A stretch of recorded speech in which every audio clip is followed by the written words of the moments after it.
Hi guys, dumating na pala yung order ko na baboy. Bebento ko pala yan ng per kilo. At ayun pala yung mga kasama ko, si Luigi at saka si Tito. At dali-dali na pala nilang binababa ang baboy para ilipat sa kulungan dun sa aming bukid.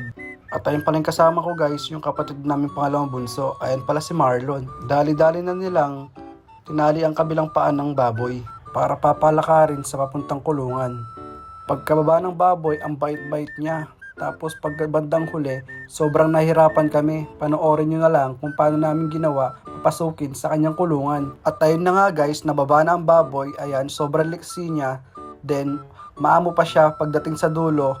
Nahirapan kami ng sobra. Ay, tatakpan ko sana yung ulo niya kaso naisip ko baka di niya makita ang tunay niyang mahal.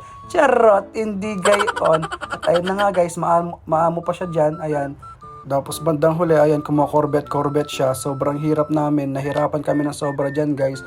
Almost 1 hour kami nag-asikaso sa kanya para makapasok lang sa kulungan. Sobrang pagod namin, sobrang pawis namin dyan para makapasok lang sa kulungan. Tingnan nyo naman, guys, napakakulit ng baboy na ito. At ayun na nga, guys, nakagawa ng paraan si Papa ko. Tinali niya sa may kawayan at binuhat ni Luigi at saka yung kapatid ko. Ayun na nga, guys, pawis na pawis ako dyan. Di nyo na lang nakikita kasi pinas forward ko na. Ayan guys, oh. Ganyan pala ang technique guys para hindi mapagod ng sobra. At ayun na nga guys, medyo nahirapan yung dalawa kong kasama. Ayan, sobrang bigat ng baboy na to. Tingnan nyo ang pawis-pawis ko dyan, di ba? Napakainit pa. Kaya nagpapasalamat ako kay Papa ko, nagawa niya ng paraan. At ayun na nga guys, malapit na siya sa kulungan. Pero medyo makulit pa rin siya guys. Ayaw niya pa din pumasok. Tapos napaisip ako, sana ako na lang yung baboy para hindi na sila mahirapan magpasok. Charot, hindi gayon.